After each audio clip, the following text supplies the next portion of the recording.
Hai semua, kembali lagi bersama saya Petra Barus di channel Coding Bang Petra, di mana di channel ini kita akan membahas hal-hal seputar IT, programming, software architecture, dan juga cloud computing.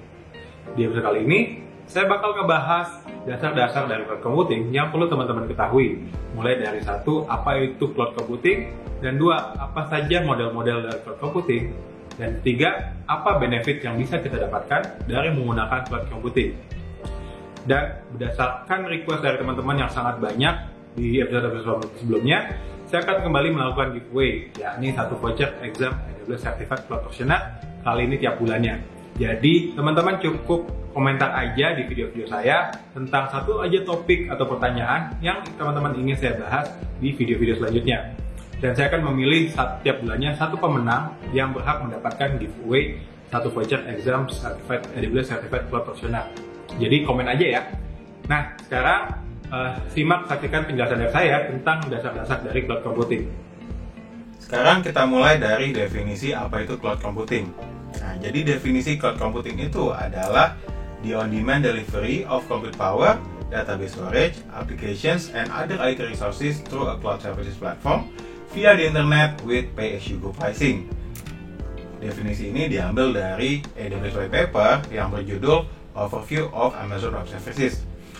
Nah, di sini ada 4 kata kunci. Yang pertama adalah on-demand delivery, kemudian IT resources, via the internet, dan pay-as-you-go pricing.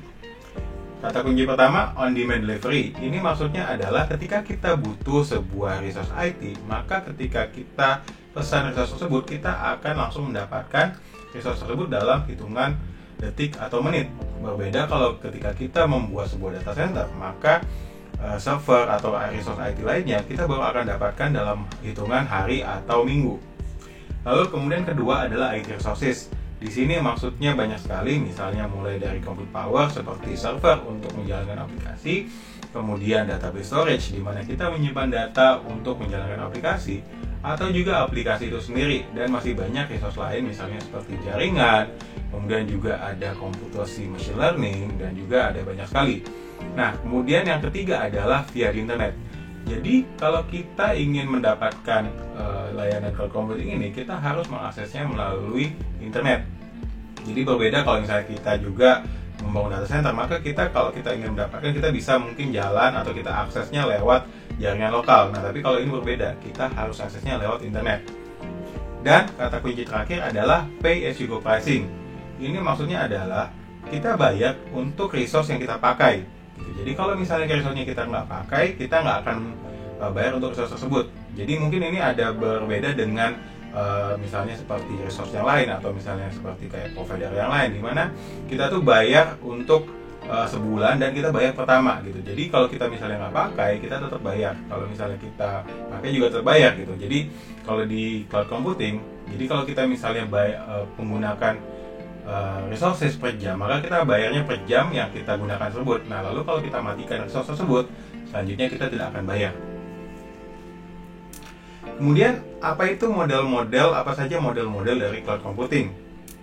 Jadi yang pertama itu adalah infrastructure as service. Nah, jadi di sini provider dari cloud computing akan menyediakan komponen-komponen terkecil, mulai dari seperti misalnya server, kemudian jaringan, kemudian file storage, di mana nanti pengguna dari cloud computing ini, mereka akan mengkombinasikan semua komponen atau semua resource ini menjadi sebuah aplikasi.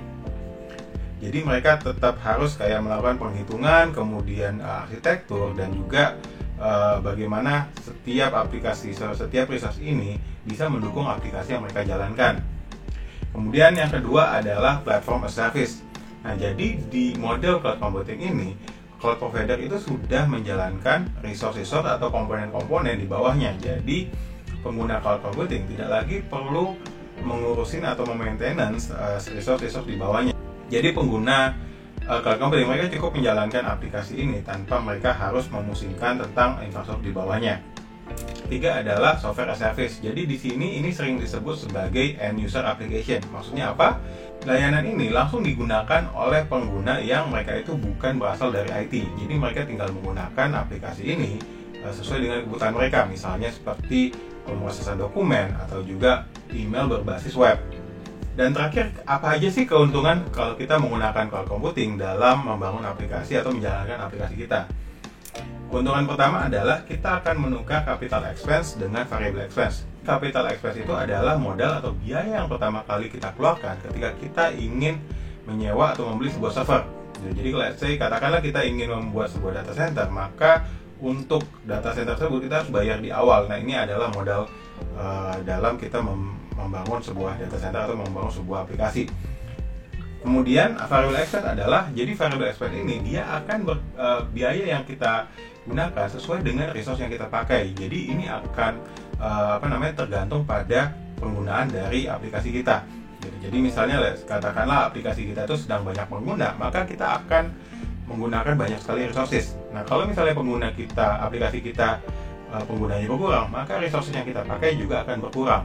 Nah, jadi ini akan menyebabkan biaya yang kita keluarkan itu akan lebih murah, dan juga kita bisa alihkan capital expense di awal untuk misalnya kayak biaya-biaya operasional yang lain. Jadi kedua adalah keuntungan massive economies of scale.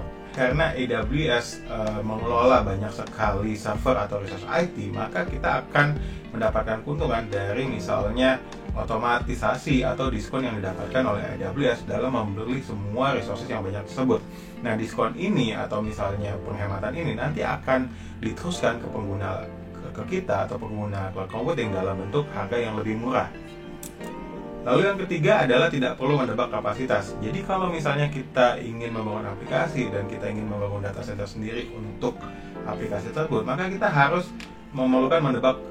kita perlu menebak kapasitas yang kita butuhkan untuk menjalankan aplikasi ini. Jadi misalnya kita akan perlu proyeksi apakah aplikasi ini nanti penggunanya misalnya dalam bulan ketiga akan ada 1.000 orang, kemudian juga bulan kelima misalnya 10.000, 100.000, kemudian 1 juta. Nah, permasalahannya adalah kalau misalnya aplikasi ini atau misalnya proyeksi ini tidak sesuai dengan kenyataan, maka kita perlu mengeluarkan biaya yang sangat mahal gitu. Kalau misalnya kita menggunakan cloud, kita cuma perlu menyalakan, kemudian ketika misalnya penggunanya tidak sesuai dengan proyeksi kita, maka kita cukup mengurangi resource atau server atau yang kita butuhkan. Lalu yang keempat adalah meningkatkan kecepatan dan kelincahan. Nah, seperti saya bilang tadi, kalau kita ingin membangun data center sendiri, maka biasanya waktu yang kita gunakan dalam memesan server yang kita butuhkan hingga server tersebut tersedia, itu membutuhkan waktu berhari-hari hingga berminggu-minggu. Jadi kalau kita menggunakan cloud computing, maka ketika kita selesai membangun aplikasi dan kita ingin mencoba aplikasi tersebut buat customer, maka kita bisa langsung menyalakan server dalam hitungan detik atau menit, dan kita bisa langsung mendeploy aplikasi kita di server tersebut, kemudian nanti akan bisa langsung diakses oleh pengguna kita. Maka dengan demikian kita bisa langsung mendapatkan feedback dari pengguna kita, kemudian kita juga bisa langsung melakukan eksperimen selanjutnya atau melakukan improvement sesuai dengan feedback tersebut. Lalu yang kelima adalah mengurangi biaya mengelola data center. Nah, jadi kalau misalnya kita membangun data center, maka kita akan banyak sekali biaya-biaya yang harus kita keluarkan. Mulai dari biaya sewa gedung, biaya maintenance, biaya administrasi, biaya jaringan, kemudian juga biaya listrik. Nah, kalau misalnya kita mengelola data center sendiri, maka kita harus dipusingkan dengan biaya-biaya tersebut gitu. Nah, jadi kalau kita pakai cloud computing, hal ini akan langsung di-manage oleh cloud computing provider. Dan yang terakhir adalah menjadi global dalam hitungan menit. Nah, jadi karena cloud computing provider seperti AWS mempunyai banyak sekali data center yang tersebar di seluruh dunia. Jadi kalau misalnya kita punya aplikasi katakanlah di Indonesia atau misalnya di Singapura, ketika kita ingin membuka cabang aplikasi tersebut di misalnya Tokyo atau misalnya di London atau misalnya di belahan dunia yang lain, kita bisa langsung menyalakan server tersebut tanpa harus kita misalnya melakukan kayak sewa server, kita mengontak penyedia server di sana, kemudian kita menggunakan colocation gitu yang akan memakan waktu yang sangat lama. Tapi kalau misalnya kita pakai cloud provider, kita bisa langsung minta supaya cloud provider nyalakan server di misalnya data center yang terdekat dengan cabang yang ingin kita buka.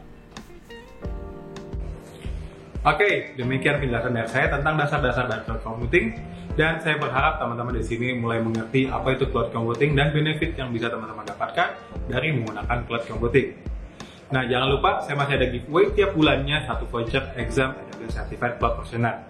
Jadi jangan lupa komen di video-video saya tentang satu topik atau pertanyaan yang teman-teman ingin saya angkat di episode selanjutnya. Jadi jangan lupa like dan subscribe channel saya ini dan nantikan episode selanjutnya. Bye-bye.